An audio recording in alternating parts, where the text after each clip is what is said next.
Bonjour, nous allons maintenant traiter de la partie des équations polynomiales à coefficient réel, des équations de degré n, c'est-à-dire le plus fort coefficient, la plus grande puissance sera n, de degré n, et les variables, on est dans C, effectivement, mais par contre les coefficients sont bien réels. Alors en fait, on appelle une fonction polynôme de degré n à coefficient réel, une fonction qui va de C dans C, c'est-à-dire que les éléments de l'espace de départ, les antécédents sont des complexes et les images sont des complexes. Eh bien, donc, il s'agit de P de Z égale, et on va l'écrire comme ceci, donc AN Z puissance n plus AN-1 Z puissance n-1 plus etc. jusqu'à A2Z au carré, Z2, plus A1, Z, puissance 1, plus A0. Donc A0, A1, A2, AN, ce sont des coefficients réels. Et par contre, Z, ça peut être des réels ou des complexes. Alors si on l'écrit sous la forme avec le symbole sigma, ça nous donne sigma de K égale 0, on démarre à 0, hein, jusqu'à n, c'est le terme de plus haut degré, des AK, ZK. Voilà, alors pareil avec AK appartenant à R et Z appartenant à C. L'entier n, on dit que c'est le degré du polynôme P. Et on le note aussi, degré de P. Voilà. Si maintenant on considère l'équation P de Z égale à 0, eh bien elle est appelée équation polynomiale de degré n. Équation polynomiale de degré n. Une première propriété. Eh bien, si une fonction polynôme est nulle, alors une fonction polynôme est nulle, pardon, il n'y a pas le si, hein, hop là. Une fonction polynôme est nulle, si et seulement si tous ses coefficients sont nuls. Alors, voyons, je n'ai pas écrit la démonstration, mais voyons ce que ça pourrait donner. Alors, dans le sens, on va le faire dans le sens indirect, c'est-à-dire celui-là, d'abord. On va supposer que soit P de Z un polynôme, hein, donc une fonction polynomiale, pardon, de k égale à 0 à n, ak, zk, tel que pour tout, quel que soit k appartenant à combien? À 0 jusqu'à n, d'accord? Tous les coefficients sont nuls. C'est ce que ça veut dire. Hein. C'est j'ai écrit ceci. On a une fonction polynôme dont tous les coefficients sont nuls. Voilà, c'est ça. Eh bien, alors, évidemment, bah, on a P de Z qui va être égal à 0 Zn plus 0 Zn-1 plus etc. plus A1Z plus A0, plus 0Z plus 0 puisqu'ils sont tous nuls, et ben ça fait bien 0. Si maintenant on veut faire le sens direct, hein, donc on a notre fonction polynomiale, notre fonction polynôme qui est nulle, voilà, donc soit P de Z, notre fonction polynôme, qui est égale à somme des k égale à 0 à n des ak, zk, tel que P de Z égale à 0. Alors, quand on dit elle est nulle, ça veut dire que c'est vrai pour tout Z appartenant à C. C'est-à-dire, si elle est nulle, c'est vrai pour tous les pour tous les nombres qu'on va mettre dans notre fonction polynôme. Bien, et ben alors, si c'est vrai pour tous les z, en particulier, on a P de 0, si on prend z égale 0, P de 0, ça fait 0.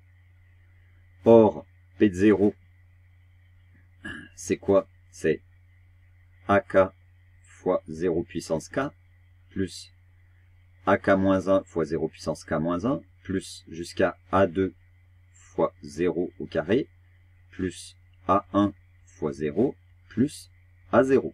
Bah, 0 a une puissance quelconque différente de 0, bah, ça fait 0. Donc finalement,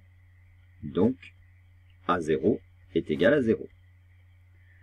De plus, bah, étant donné que A0 est égal à 0, ça veut dire que P de Z, c'est égal à AK ZK plus AK-1 ZK-1 plus jusqu'à A2 Z2 plus A1 Z. Et puis j'ai pas de A0 puisqu'il vaut 0.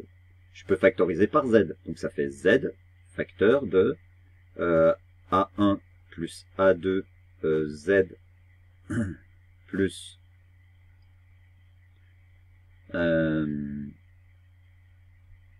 etc. jusqu'à AK-1 jusqu'à AK-1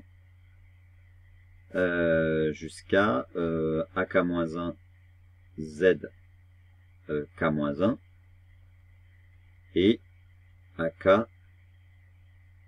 Z Z AK-1 ZK-2, pardon, et AK-1 AK ZK-1. D'accord? Et notre fonction polynôme, elle est toujours égale à 0. Hein?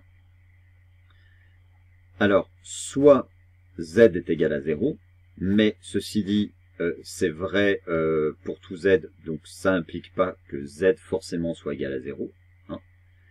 Soit c'est l'autre terme. Donc on a A1 plus A2Z plus, alors je vais écrire le suivant, A3 Z2 plus jusqu'à AK ZK-1 égale à 0. Et ceci, quel que soit Z appartenant à C. Hop là. Mon C, c'est un peu fermé. Bon, ça veut pas se... C'est C là. Appartenant à C. Ok. On refait la même chose. C'est vrai pour tout Z, donc en particulier pour Z égale 0, c'est vrai. Donc ça signifie que pour Z est égal à 0, bah ça implique, ceci implique quoi? Bah 0 puissance K-1 fois AK ça fait 0, etc. Ça fait tout 0 sauf A1. Et donc il nous reste A1 est égal à 0. Donc on a déjà A0 égale 0, A1 est égal à 0. On réitère le procédé, hein. Alors c'est pas une récurrence, hein. Simplement on procède, on refait la même chose. Hop, je vais l'éliminer, voilà. On refait ce procédé, hein. On recommence jusqu'à bah, AK, jusqu'à ce qu'on trouve AK est égal à 0. On observe bien que là, on va obtenir la même chose. Hein. Si A1 est égal à 0, alors P2Z, ça va être égal à AK ZK plus AK-1 ZK-1 jusqu'à A2 Z2, puisque A1 est égal à 0 et A0 est égal à 0. Donc après, je vais pouvoir factoriser par Z2. Je vais factoriser par Z2, ça va diminuer, et puis la fonction polynôme est nulle, c'est vrai pour tout Z. Ça signifiera que A2 plus A3 Z plus etc. est égal à 0, donc ça pour tout Z appartenant à C, et ça signifiera que A3 pour Z égale 0 en particulier, A3 est égal à 0. Hein. Et puis, on réitère le procédé jusqu'à AK égale à 0.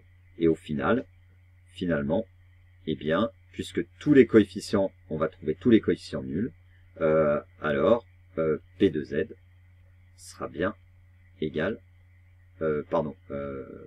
alors finalement, tous les AK, c'est pas ça qu'il faut écrire, hein. Hop, finalement, A1 égale à 2 égale, etc. jusqu'à AK, tous les coefficients sont nuls. Voilà. Voilà, une petite remarque. Une remarque, lorsque AN égale 1, eh bien, on dit que le polynôme P, que la fonction polynôme P est unitaire. On dit que P est unitaire. Dans unitaire. Voilà, unitaire, hein, pas unitaire.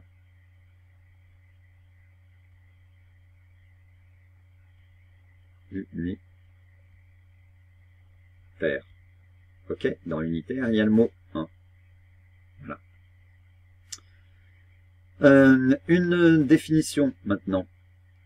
Alors, c'est un mot que tu connais déjà, hein. Soit un polynôme P, donc suivant la définition qu'on a vue juste au-dessus. Un nombre complexe A s'appelle racine de P si P de A est égal à 0. Le mot racine, ça signifie que le polynôme s'annule en A, pour la valeur A. Hein. Bah, exemple, si je considère le polynôme z carré moins 1, c'est bien un polynôme, une fonction polynôme, d'accord? Eh bien, les nombres 1 et moins 1 sont bien des racines de ce polynôme. Parce que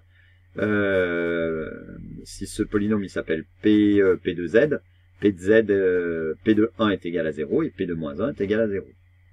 Si mon polynôme c'est Z carré plus 1, eh bien I et moins I sont des racines de ce polynôme. Parce que I carré ça fait moins 1, moins I carré ça fait aussi moins 1 plus 1 ça fait 0. Donc ce sont des racines.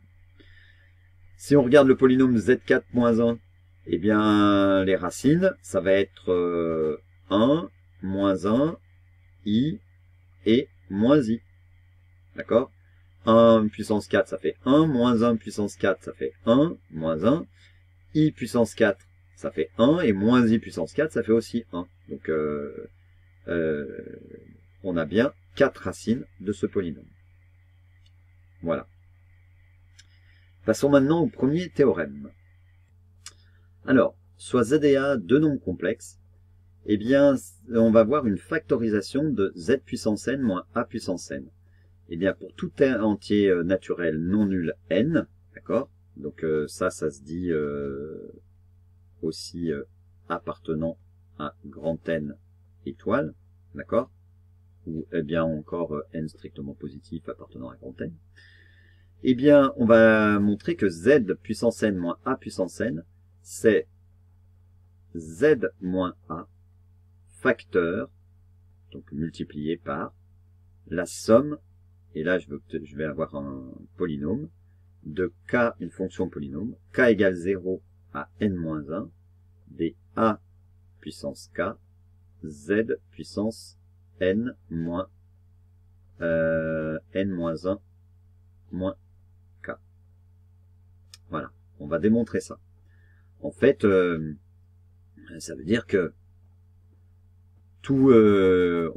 chaque fois qu'on a ce type de polynôme, on va pouvoir le factoriser par z-a et facteur de un autre terme qui sera une fonction polynôme. Alors pour démontrer ça, difficile de partir du membre de gauche hein, dans les démonstrations. Soit on part du membre de gauche, soit on part du membre de droite, soit on fait la différence.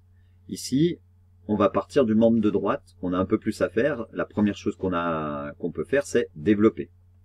Donc si on développe le membre de droite, on développe avec z, ça fait z fois la somme, donc c'est égal à z multiplié par sigma de k égale à 0 à n-1 des ak, a puissance k, pardon, hein, pas ak, a puissance k, n-1 moins k.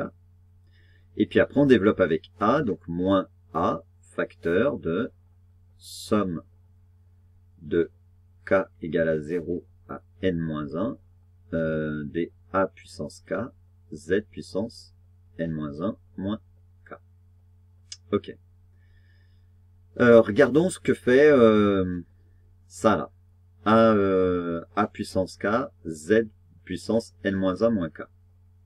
Alors, si on développe ça, ça nous fait a puissance 0. Donc ça fait a puissance 0, ça nous fait z puissance n. D'accord? A puissance 0, ça fait 1. Et z puissance n-0, ça fait z puissance n. Ensuite, plus, pour k égale 1, ça va faire a puissance 1, ça fait a z puissance n-1. Plus a carré z puissance n-2, plus jusqu'à le dernier terme, ça va être a puissance n-1 fois z à la puissance n moins n-1. Donc n moins n-1, ça fait n moins, alors je vais l'écrire comme ça, n-1. Okay. En fait, ça fait n moins n plus 1. Hein. Donc si je le réécris, ça fait z puissance n plus a z puissance n moins 1 plus, etc. Jusqu'au dernier terme, c'est a puissance n moins 1 z puissance 1, donc c'est fois z. D'accord? Voilà. C'est une première chose. Maintenant, on va écrire l'autre somme, l'autre somme qui est là. Alors, l'autre somme avec A qu'on a inséré dans la somme. Ici, tu peux remarquer que on a inséré le Z. Effectivement, c'est pas une erreur. Hein. J'en ai pas parlé, mince. Mais j'y reviens. Z fois ça, le Z, je peux le rentrer dans la somme. Et du coup, ça va me faire A puissance K fois Z puissance 1 fois Z moins 1 moins K. Et 1 moins 1, ça fait 0. Il me reste Z puissance N moins K. D'accord? Donc c'est pour ça qu'ici, le premier terme, là, eh bien, il n'y a plus le moins 1. Parce que le Z, il a été rentré dans la somme. Et bien là, pareil. C'est comme si j'avais A puissance 1. Alors du coup, pour celui-là, je vais l'écrire, comme j'ai oublié pour l'autre. Bah non, je l'ai déjà écrit. Il est là. Eh bien, je le rentre dans la somme. Ça me fait A puissance 1 fois A puissance K. Ça fait A puissance K plus 1. D'accord? Et elle est là. Alors, je la développe, cette somme. Hein, je l'écris. Alors, pour k égale à 0, ça nous fait a puissance 1, k plus 1, 0 plus 1, ça fait 1. Z puissance n moins 1 moins k, bah, z puissance n moins 1 moins 0, d'accord? Plus a puissance, alors pour k égale 1, ça fait 2, donc a carré z puissance n moins 1, ça fait n moins 2. Ok, on continue, ainsi de suite. Ça nous donne le dernier terme pour k égale n-1. Donc hein, le dernier terme, c'est k égale n-1. Donc ça fait a puissance n-1 plus 1. Ça va faire n fois z puissance n-1 moins n-1. Donc finalement, ceci, ça va nous donner cette somme-là, hein, que je réécris ici. Ça va nous donner a fois z puissance n-1 plus a au carré fois z puissance n-2 plus, etc. jusqu'à a puissance n-1 plus 1, ça fait a puissance n fois z puissance n-1 moins 1, ça fait 0. Z puissance 0. Et donc, il nous reste a puissance z puissance n-1 plus a au carré z puissance n-2 plus, etc. plus, alors, le terme qui est avant celui-là, ça sera a puissance n-1 z puissance 1, d'accord? Et ensuite, le dernier terme, a puissance n fois z puissance 0, c'est z. Ok. Si j'écrivais ça sous forme, on aurait pu tout faire sous forme de signe somme, hein, ça me donnerait finalement, pour la première, ça donnerait z puissance n plus somme de k égale combien? Bah, ici 1, jusqu'à n-1, des a puissance. Alors, on va voir après. Alors, des z puissance k au z puissance k. Et, ah mince, j'ai dû appuyer sur... Voilà. Je réécris parce que j'ai tout fait bouger avec mes gros doigts. Qui sont pas si gros que ça. Hop. Donc, on va voir ce qu'on met en puissance pour le A. Alors, Z puissance, eh bien, K égale 1 jusqu'à N-1. Donc, je peux dire Z puissance N moins K et ça sera A puissance K. D'accord? A puissance 1, A puissance 2 jusqu'à A puissance N-1. Et ici, Z puissance N-1, N-2 jusqu'à N-N-1 et N-N-1, ça fait 1. D'accord? Et celle-là, qu'est-ce qu'on a? Eh ben, on a sigma de K égale, bah pareil, la 1 à N-1, des A puissance quoi? A puissance K, Z puissance N-K, d'accord? N-1, N-2, N-3, jusqu'à N-N-1 qui fait 1. Et il ne faut pas oublier, plus en dehors de la somme, hein, donc là je mets pas de parenthèse parce que le AN qui est là, il est tout seul, plus A puissance N. Ok, et donc maintenant, eh ben, on a écrit ce terme-là, et on veut faire la différence. Donc, on fait la différence. Qu'est-ce qui se passe?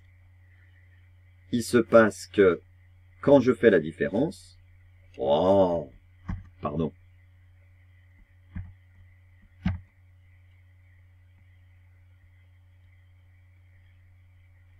Ah. Ok, je réécris le A puissance N qui est là. Hein.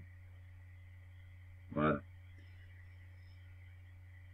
C'est pas mes gros doigts, c'est un bout de ma main. Ah ouais, d'accord, ok, je comprends. Quand je fais la différence, eh bien, ça et ça, c'est la même chose. Donc, il me reste Z puissance N moins A puissance N. D'accord? Il me reste ceci. Voilà. Et ça donne bien Z puissance N moins A puissance N. Ça, on l'a fait pour tout N et pour tout A appartenant, alors A appartenant à C et N appartenant à N étoiles. Voilà pour cette démonstration. Voilà. Je le réécris de manière à ce qu'on ait bien. Et là, donc les deux sommes, quand on fait la soustraction, les deux sommes disparaissent. Et il nous reste Z puissance N moins A puissance N. Voilà. Bon, on s'arrête là parce que ça fait déjà pas mal. En plus, après, on a une démonstration par récurrence. Donc voilà ce qui achève cette première partie sur les équations polynomiales.